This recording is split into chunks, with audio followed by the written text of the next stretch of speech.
छोटा भोलू साइकिल वाले अंकल से कॉटन कैंडी लेकर अपने घर जा रहा था कि पेड़ पर बैठे हुए कालू कौवे की नजर उस पर जाती है। ये क्या होगा? ये तो ऐसे है जैसे रुई होती है। हो सकता है ये कोई खाने वाली चीज हो। बच्चा छोटा है, छीन लेता हूँ। ये सोचकर कालू कौवा तुरंत छोटे बच्चे पर झपटता है और उसके हाथ से कॉटन कैंडी छीनकर जंगल की तरफ भाग जाता है। अब कालू उसे खाने से डर रहा था। उसे डर था कि कहीं ये कोई जहरीली चीज ही ना हो। कौवा कॉटन कैंडी लेकर अपने दोस्तों के पास जाता है। हाँ कालू भैया, ये तो कॉटन कैंडी है। आपको ये कहाँ से मिली है? ये तो बहुत स्वादिष्ट और मीठी होती है। मैं भी खाऊंगा ये कॉटन कैंडी। हम सब मिलकर खाते हैं। फिर वो सब मिलकर कॉटन कैंडी खाते हैं और सब अपने अपने घरों को चले जाते हैं। घर जाकर कालू कौवा अपनी पत्नी गोरी को कॉटन कैंडी के बारे में बताता है। वो बहुत स्वादिष्ट थी। मैंने पहले इतनी स्वादिष्ट कोई चीज नहीं खाई। कालू, मैं भी खाऊंगी। तुम मेरे लिए क्यों नहीं लाए वो कॉटन कैंडी? हम कल चिड़िया के पास जाएंगे। चिड़िया को पता है कि हमें कॉटन कैंडी कहाँ से मिलेगी। दूसरे दिन कालू कौवा और उसकी पत्नी चिड़िया के पास जाते हैं। मिट्ठू और कबूतर भी चिड़िया के पास बैठे हुए थे। चिड़िया, आप सब ने अकेले अकेले ही कॉटन कैंडी खा ली। मैं भी खाऊंगी। मैंने भी नहीं खाई। मैं भी खाऊंगा कॉटन कैंडी। कॉटन कैंडी तो हमें किसान की पत्नी ही दे सकती है। चलो हम सब मिलकर उसके पास जाते हैं। फिर वो सब पक्षी मिलकर किसान की पत्नी के पास जाते हैं। मगर मेरे पास तो पैसे नहीं है। साइकिल वाले अंकल पैसों के बदले देते हैं कॉटन कैंडी। आप हमें कोई उपाय बताएं। मेरा कॉटन कैंडी खाने को बहुत मन कर रहा है। आप सब ऐसा करें कि अपने जंगल से कोई दाना या कोई फल ले आए। साइकिल वाला अंकल चीजों के बदले में भी कॉटन कैंडी दे देता है। ये सुनकर वो सब बहुत खुश होते हैं। वो वापिस उड़ते हैं। मिट्ठू तोता जल्दी जल्दी अपने लिए एक अमरूद ढूंढ लेता है। चिड़िया को भी दाना मिल जाता है। कबूतर ने भी अपने लिए कुछ चनों के दाने ढूंढ लिए थे। मगर कौवों को अभी तक कॉटन कैंडी के बदले देने के लिए कुछ भी ना मिला था। कालू, अगर कुछ ना लेकर गए तो किसान की पत्नी हमें साइकिल वाले अंकल से कॉटन कैंडी नहीं लेकर देगी। गोरी, उपाय। मेरे पास एक उपाय है। फिर कालू अपनी पत्नी के कान में अपना उपाय बताता है और वो भी एक थैली लेकर वहाँ से उड़ते हैं। वो सब बहुत तेज उड़ते हैं और थोड़ी ही देर में वो किसान की पत्नी के पास पहुँच जाते हैं। साइकिल की घंटी बजती है और कॉटन कैंडी वाले अंकल भी आ जाते हैं। किसान की पत्नी उसे बुलाती है। अंकल कैंडी वाले, इन पक्षियों के पास पैसे नहीं हैं। इनके पास खाने वाली चीजें हैं। आप ये चीजें लेकर इन्हें कॉटन कैंडी दे दें। मिट्ठू तोते, पहले आप अपना अमरूद दें। फिर मिट्ठू अमरूद के बदले चिड़िया और कबूतर भी अपने दानों के बदले कॉटन कैंडी ले लेते हैं। फिर आखिर में कौवे अपनी थैली देते हैं। इस थैली का बोझ ज्यादा है। लगता है इसमें ज्यादा दाने हैं। हाँ हाँ कैंडी वाले अंकल, अब जल्दी से हमें दो कॉटन कैंडी। मुझे जरूरी काम जाना है। मगर कैंडी वाला अंकल वो थैली खोल लेता है। उसमें तो कंकरियाँ और पत्थर थे। अपने दोस्तों के सामने कौवे बहुत शर्मिंदा होते हैं। कौवा, आपने धोखा किया। तुम नहीं सुधरोगे कौवा।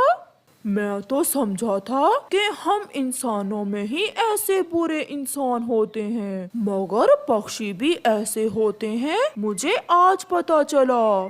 सॉरी, मेरा कॉटन कैंडी खाने को बहुत मन कर रहा था। फिर कैंडी वाले अंकल दोनों कौवों को एक एक कॉटन कैंडी दे देते हैं। जैसे तुम पक्षियों में कुछ बुरे और कुछ अच्छे होते हैं, ऐसे ही हम इंसान भी सब एक जैसे नहीं होते। आप ये कॉटन कैंडी फ्री में ले जाएं। फिर पक्षी खुशी खुशी वापस जंगल चले जाते हैं। किसान की पत्नी ने दूध ठंडा होने के लिए पेड़ की छांव में रखा हुआ था। उसी पेड़ पर दुष्ट कौवा अपनी गंदी चोंच के साथ बैठा हुआ दूध की देगची की तरफ देखे जा रहा था। फिर जैसे ही किसान की पत्नी का ध्यान दूसरी तरफ होता है, कौवा जल्दी से दूध की देगची पर आकर बैठ जाता है। छी छी कौवे, गंदे कौवे, चल भाग यहाँ से। कौवा दूध तो ना पी सका, मगर जाते जाते अपनी गंदी चोंच दूध में डालकर वहाँ से उड़कर थोड़ी दूर जाकर बैठ जाता है। गंदी चोंच वाला कौवा मेरा सारा दूध गंदा कर गया। अब ये दूध तो मेरे काम का नहीं रहा। फिर किसान की पत्नी सारा दूध अपने घर के बाहर गिरा देती है। यही तो मैं चाहता था। मैं बहुत सियाना हूँ, कोई मुझ जैसा नहीं है। किसान की पत्नी जब दूध गिराकर अंदर चली जाती है, तो कौवा वहाँ जाकर जमीन से दूध पीने लगता है। वो पेट भर के दूध पीता है और वहाँ से उड़ जाता है। मैं सबसे अक्लमंद हूँ। मुझे तो भोजन की खोज में मारे मारे भी नहीं फिरना पड़ता। मैं तो इंसानों से भोजन लेता हूँ, इंसानों से। कौवा जाकर कीकर के पेड़ पर बैठ जाता है। कौवे, अपनी चोंच तो साफ कर लो, कितनी गंदी है तुम्हारी चोंच। इसी गंदी चोंच के कारण तो इंसान मेरी झूठी चीजें फेंक देते हैं जो मेरे काम आती हैं। तुम क्या जानो मिठू, मैंने आज इसी गंदी चोंच के कारण किसान के घर से दूध पिया है, दूध। कौवा ऐसे अपनी गंदी चोंच की बढ़ैया करता है। फिर एक दिन कौवा किसान के घर जाता है और किसान की पत्नी आटा गूंद रही थी। कौवा तेजी से आता है और अपनी गंदी चोंच किसान की पत्नी के आटे में डालकर भाग जाता है। ये कौवे बहुत दुष्ट और गंदे होते हैं। मेरा सारा आटा खराब कर दिया इस कौवे ने। किसान की पत्नी सारा आटा छत पर गिरा देती है। यही तो कालू कौवा चाहता था। कौवा भी वहाँ आ जाता है और मजे मजे से आटा खाने लगता है।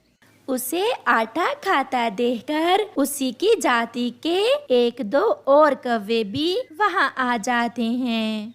सुनाओ दोस्त, तुम कैसे भोजन ढूंढते हो? मैं तो इंसानों के भोजन में अपनी गंदी चोंच डाल देता हूँ, फिर इंसान वो भोजन फेंक देते हैं और मेरे काम आता है। और तुम क्या करते हो दोस्त? मैं तो छोटे बच्चों से भोजन छीन लेता हूँ और वो मेरा कुछ भी नहीं बिगाड़ पाते। फिर वो कौवे किसान की छत से आटा खाते हैं और भाग जाते हैं।